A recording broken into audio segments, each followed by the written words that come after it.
আল্লাহ তুমি সব কিচ্ছু জানো, হে আমার প্রভু তুমি আমাকে মাফ করে দাও। আমার আল্লাহ বলে, তারপরও যদি তোমাদেরকে আমি মাফ না করি, তারপরও বান্দা তোমরা আমার রহমতের দরজা থেকে ফিরে যাইও না।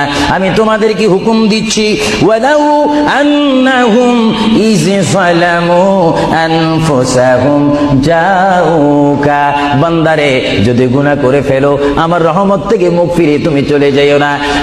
বান্দা, আকাশ পরিমাণ যদি গুনাহ করো, পাতাল পরিমাণ যদি গুনাহ করো, সাগরের পানি পরিমাণ যদি গুনাহ করো, পাহাড় তুলনায় যদি তুমি গুনাহ করো, আমার দরবার থেকে তুমি নিরাশ হইও না।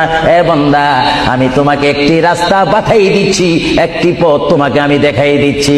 সেই পথটি কোন পথ তোমরা জানো? ওয়ালাউ আন্নাহুম ইয যালামু আনফুসাহুম জাউকা, বান্দারে যখন তোমরা বরবাদ হয়ে যাবে তখন তোমাদেরকে একটা পথ আমি তোমাদেরকে দেখাই দিলাম, সেই পথটির নাম হচ্ছে আমার রাসূলের মদিনা। জুড়ে বলেন সুবহানাল্লাহ।